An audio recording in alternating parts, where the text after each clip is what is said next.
მერტო დაგლოსო განხაროთ. ლავ სახლის კურთხევის ფორმატში ვხვდებით ერთმანეთს მინდა დაგლოსო გაგაძლიეროთ აი მარხვის წინა კვირა და რა თქმა უნდა ეს კვლავ გვახსენებს იმას თუ რაოდენ თავისებური პერიოდია დიდი მარხვა. რაც უნდა გამოსტილი იყოს ადამიანი და რაც უნდა გამობზმედილი და ესეთი ვინა ვართ ამის მიუხედავად მაინც გაფრთხილება გჭირდება, მაინც გჭირდება ის რომ სიფრთხილე გამოვიჩინოთ უფრო ჩვენი თავის მიმართ მეტი კონტროლი გავაკეთოთ ჩვენი თავის ასკეზაში.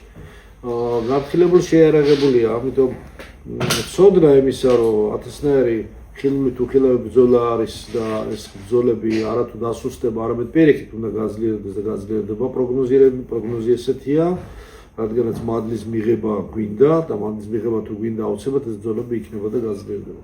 ამის აგნოზია, ამის იგნორი, ანუ უცოდინარობა არ შეიძლება, ამის ესე ვთქვათ უგულებელწყობა ქართულით რო ვთქვათ არაბერძნულად, აი ესე იქნებოდა უგულებელწყობა დიდი ვთქვათ უგუნურება და გაუფრთხილებლობა. ამიტომ რა თქმა უნდა ჩვენ ასკეზას ხლა ჩვენი ასკეზა არ არის ესეთი დონის და ესეთი ცხოვრებით არ ცხოვრობ და ესეთი დონის რაღაცა ასკეტები არა ვართ რომ რაღაც ექსტრემალური ფორმებით რომ ჩვენ რაღაც განსაკუთრებული მადლი მივიღოთ და რაც განსაკუთრებული კონდეს დასახული რაღაც მიზნები. არა, არანაირი მიზანი ჩვენ არ ვისახავთ. ერთ-ერთი მიზანი შეიძლება თუ რა იყოს რომ ის რომ მადლი მივიღოთ. აქ მიზნების დასახვა ფაქტურად უაზრობას გამოდის, იმიტომ რომ ეს მადლი როდის მოვა ჩვენ არ ვიცით და ეს მადლი მოდის მაშინ როცა ჩვენ მზად ვართ და როდის ვართ მზად ჩვენ ესეც კიდე ცალკე პრობლემაა. იმას რომ ველოდოთ რომ ჩვენ მზად ვიქნებით კიდევ როდის ვიქნებით მზად არავინ არ იცის. უბრალოდ ჩვენ უნდა მზად ვიყოთ იმ გაგებით რომ ჩვენ უნდა ვიღვიძებდეთ და მზად ყოფნაში უნდა ვიყოთ. რომ მომზადებული და ღირსი ამ მადლის მიღებისთვის რაც არ უნდა ასკეზა და შევიდეთ ჩვენ და მით უმეტეს ვინა ვართ ახლა ესეთი ასკეტები მაინც ვერ ვიტყვით რომ ჩვენი ვთქვათ ასკეზა ისეთი დონისაა რომელიც რაც განსაკუთრებულ მალსა და განსაკუთრებულ ქარიზმას მოგვცემს. რა თქმა უნდა, მაგრამ ყოველთვის უნდა ვიყოთ მზადყოფნაში, ყოველთვის უნდა ვილოს, ყოველთვის უნდა ვეცადოთ რომ მეტად გავძლიერდეთ. ეხლა რაც შეეხება ასკეზა ეს არის ის დისკომფორტი, რომელსაც გვთავაზობს ეკლესია. ანუ ის ნებაყოფლობითი დისკომფორტი, ესე შეიძლება ითქვას, რომელიც ჩვენ უნდა ვითვირთოთ. ნებაყოფლობითი დისკომფორტია, ხო, ღვთისაგან კურთხეული, რომ მარხვის მენიუ, გარდა იმისა, რომ მარტო ჭამა და არ ჭამა არ არის, რომ გულზე არ გადის, ხო, ქრისტიანული დოქტრინა. გულზე გადის, გონებაზე გადის, მთელ სულზე, სამშობლოზე და სხეულზეც. სხეულიც უნდა განიწმინდოს იმისათვის, რომ სხეულიც, ასე ვთქვათ, სატრანსპორტო საშუალებაა ჩვენი ესე ტექნიკური ენით რო ვთქვათ, ამ მიწიერ ცხოვრებაში, რომლითაც ჩვენ და ინსტრუმენტია, რომელიც ჩვენ ასე გვჭირდება იმისათვის, რომ განვახორციელოთ ჩვენი, ასე ვთქვათ, სულიერი მისია, სინანული, გაწმენდა, განღმრთობა არის ჩვენი სულიერი მისია. მაგრამ როდის ვართ მზად ამისთვის და მადლი როდის მოვა, მოულოდნელი სიხარულის სახით მოვა, თუ მოულოდნელი ინფორმაციის სახით მოვა, სიბზნის სახით, თუ მოულოდნელი რაღაცა ესე ვთქვათ, ტრანსცენდენტული შეგრძნებების სახით მოვა, თუ ინტუიციური გონებრივი რაღაცა გამონათებების სახით მოვა, ეს კაცმა არის. ეს როგორც ინებებს ზეცა.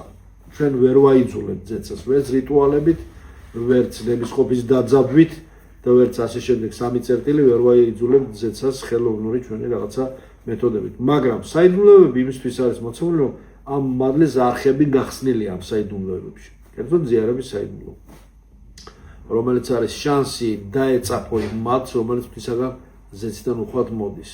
ამიტომ არის რომ ქრისტიანი როდესაც მარხვას იწყებს, მას ბრძოლები ეწყება, იმიტომ რომ იგი ყურადღების ცენტრში ექცევა. იმ ძალების, რომლებსაც არ უნდათ ადამიანის სულიერი განვითარება, მისი დაკონსერვება და დაბლოკვა უნდათ, მადლისაგან გაუცხოება უნდათ, ღვთისაგან გაუცხოება უნდათ, მომენტალურად ყურადღების ცენტრში ექცევა და აქცენტირებული ხდება მასზე ყურადღება და ბრძოლა. და რა თქმა უნდა, ამ შემთხვევაში იწყება, ამიტომ ამდენი აღძვრა ქრისტიანებზე, ამდენი აღძვრა და ბრძოლა და განსაცდელები, ხილული თუ ხილავი ბრძოლა და დისკომფორტი. მაგრამ ნათქვამებს სალმებში გამიმზადე და არა შევწუნდიო. არ არის საჭირო რაღაცა აქცენტირებული ბრძოლა რაიმე, ასე ვთქვათ, ბოროტებასთან. შენ ხილად იყავი. უბრალოდ სინათლე აანთე. არ უნდა რაღაცა განსაკუთრებული ექსტრემალური მეთოდები. სინათლე აანთე. ჩართე სინათლე. უხეშად ვთქვათ. ანუ შედი მადლში. ანუ ეცადე რომ მიიღო ზიარება. შენში შემოვიდეს ნათელი ქრისტესი შემოვიდეს შენში. აანთე სინათლე. მიეცი საშუალება რომ უფალმა აანთოს შენში ნათელი ქრისტესი და გაბრძვიალდეს ეს გამომწყინდეს შენში. ის თავისთავად ის ბოროტება და ის წყვდიანი თავისთავად გაიფანტება. საუკუნეების წყვდიანი იფანტებოდა და მით უმეტეს შენში ამ ცხოვრებაში ამ პოსტსაბჭოთა სივრცის წყვდიანი შინაგანი თუ გარეგანი აგრესია, დისკომფორტი, უკულტურობა, უზნეობა, თავხედობა, სიძულვილი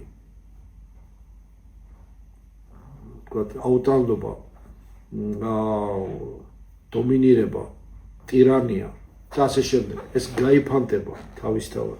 თუ კი შენ ნათელს ქრისტესის შემოუშვებ შენში, ის თავისთავად შეავიწროებს შენს ჩრდილს, რაც ჩრდილი და სიბნელეა. რა თქმა უნდა, ის ჩრდილით საჭიროა რაღაც განკოლ მხრივ, ჩვენ სიბზნეს გვაძლევს. რაც უნდა ვებრძოლოთ, ჩრდილს ვერ გავექცევით. მისი ინტეგრირება უნდა მოვახდინოთ, გავაცნობიეროთ. თუ რისთვის არის ეს ჩვენი ჩრდილოვანი მხარის ინტეგრირება, რომ ის ნეგატივს რომ უძახით ჩვენ, ისიც პოზიტივში გავიდეს და ერთით სინთეთიკურ გამოცდილებაში გადავიდეს. გზა სინათლისა ნიშნავს იმას, რომ ადამიანი მიდის ნათელისაგან, მაგრამ ეს არ ნიშნავს, რომ წვდიადი ქრება. წვდიადი ეს არის იმ ნათელის არყოფნა. ონტოლოგიური საწყისი წვდიადს არ აქვს. ის გზა ნათელი, რომელსაც შენ მიდიხარ, რომელსაც ქრისტესკენ მიდიხარ, ეს არ ნიშნავს იმას, რომ ბოროტება გაქრა წვდიადი, გაქრა დაცემის საშიშროება, გაქრა რაღაცა დისკომფორტი, გაქრა ის ხილული თუ ხილავი სიძულვილი და უწყოდეთ, რამეთო პირველად მე მომიძულა, გახსოვთ ამ ქრისტე. ამიტომ უნდა გვიკვირდება ეს. იმიტომ სოციუმი ძალიან შორს არის უყოფილებისა. სოციუმი არაკეთილგანწყობილი და დაავადებულია, ქსოვილი მისი ბევრად დაავადებულია, ვიდრე ჩვენ გონია. მას განწმენდა, განკურნება და მე მგონი კვეთებულის ლოცვაც უნდა მასიურად ამ ხალხს. და თუ კი მათში ეს დადებითი მუხტი გაიზრდება, კარგია, მაგრამ თუ კი მათში მასობრივი შეპყრობილების ფორმები უფრო იმძლავრებს, მაშინ ძალიან ცუდად არის საქმე. ყოველ ადამიანში არის ღვთაებრივი ნაპერწკალი. ყოველ მონათლულ ადამიანში არის ეს ნაპერწკალი გამოხსნილ და აღდგენილ მდგომარეობაში. ყოველი ადამიანი შექმნილია ღვთის მიერ, მაგრამ ყოველ ადამიანში არის გაცნობიერებული ეს ნაპერწკალი ღვთაებრივი. აი ეს არის. ადამიანი, რომელიც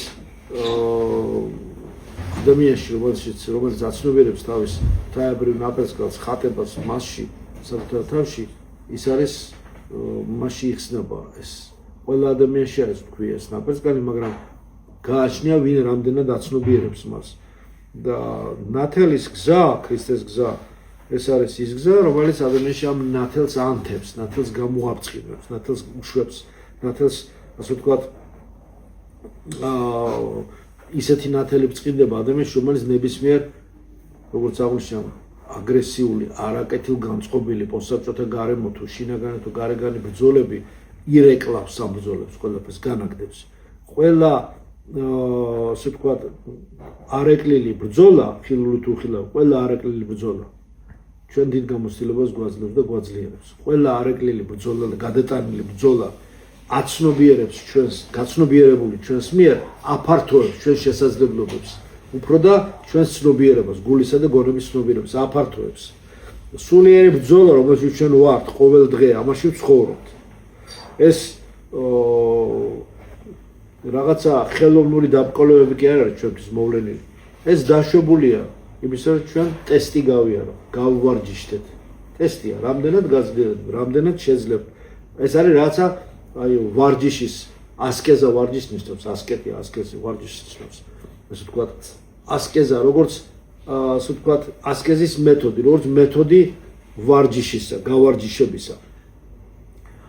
და ეს მე ვფიქრობ, რომ ეს ბრძოლებიც უნდა როგორც საწვავი ისე გამოვიყენოთ, როგორც საყრდენი წერტილი ისე გამოვიყენოთ, რომ ისევ ამ ბრძოლებზე დაყრდნობით, გამოვიცდებით რა, გამოცდილები ვიქნებით რა, როგორც საწვავი იმისათვის, რომ ჩვენი ესე ვთქვათ ტრანსფორმაცია, ჩვენი გააგრძობა უფრო წარმატებით მოხდეს.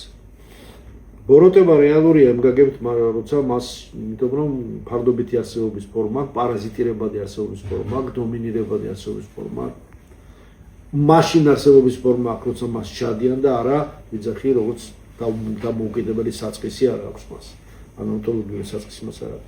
მაგრამ როდესაც მას ხვდები ადამიანი და ასე ვთქვათ შენი ცხოვრების რეალობის დონეზე, რა დონეზეც ჩვენ ვართ, ამ რეალობის დონე ის დონეა, რომელზეც ჩვენ ვართ, ჩვენი ესე ვთქვათ, ჩვენი აზროვნების, ჩვენი მეტყველების, ჩვენი ქმედებების შედეგების მიხედვით. ჩვენ ეს რეალობა გვეძლევა და ჩვენ მოქმედებთ რეალობაზე. დამკვირვებელი ჩვენ თითოეული ინდივიდი, მასა, საზოგადოება, კოლექტიური ცნობიერება მოქმედებს რეალობაზე, მოქმედებს და ეს რეალობა ისეთ ფორმას იღებს და ისე გირეკლავს შენ. როგორი დამოკიდებულება შენ გაქვს? ხარ ქრისტიანი, ხარ თვინიანი, ხარ მოწყალე, ხარ მოსიყვარულე? გაძლევს. სამყარო ძალიან რთულია. გირეკლავს იგივე. სამყარო ძალიან რთულია, ბევრად უფრო საინტერესო რთულია, ბევრად უფრო ფაქიზია, მრავალქსოვილიანია, მრავალგანზომილებიანია, ვიდრე ეს შეიძლება ერთი მხრივ მოეჩვენოს ადამიანს, რომელიც მხოლოდ რუტინით, უტილიტარული მიზნებითა და ყოფითი ობიუატელური, არ მიყვარს ეს სიტყვა ხოლმე, მაგრამ ხშირად ის კარგად გამოხატავს, ობიუატელური ცნობიერების ჭაობშია ჩაძირული. ბევრად ყოფითი, პროზაული და ტრივიალური, პრიმიტიული ეჩვენება ეს ცხოვრება. არ არის და მაინც რთულია, ამ დონეზეც რთულია მათთვის. მაგრამ თუ შენი რეალობა ცოტა უფრო მაღლა არის, აწეული შენი რეალობა, რეალობის გზა უფრო ცოტა მაღლა არის, ამაღლებული არის და შენი თვითყოფიერება და თვითგაცნობიერება ამ რეალობაში უფრო მეტია და ფუნდამენტალურია. ამ შემთხვევაში დიდ ენერგიას მიიღებ, დიდ მადლს მიიღებ. მადლი არის ენერგია, ღვთაებრივი არსიდან გამომავალი შევთურქვლიანი ენერგია, მადლი, ენერგია. ბერძნული სიტყვა ეს. ეს ტერმინები საოცარი საფუძვლოვანი ტერმინებია, რომლებიც შემდეგ ტექნიკური ტერმინებად იქცა, ზოგი, ასე შემდეგ და ფილოსოფიური ტერმინებად ზოგი, ლიტერატურულ და ასე შემდეგ. მაგრამ ეს სხვა თემაა. უბრალოდ მე იმის თქვა მინდა, რომ ყოველი არეკლილი ბრძოლა, მენტალური, ემოციონალური, ხორციელი არეკლილი თუ როგორი იქნება, ცნობიერებითი არეკლილი ბრძოლა, აზრობრივი სიტყვიერი თუ საქმეთნი, უფრო გვაძლიერებს ჩვენ და გვაფართოვებს ქრისტეში.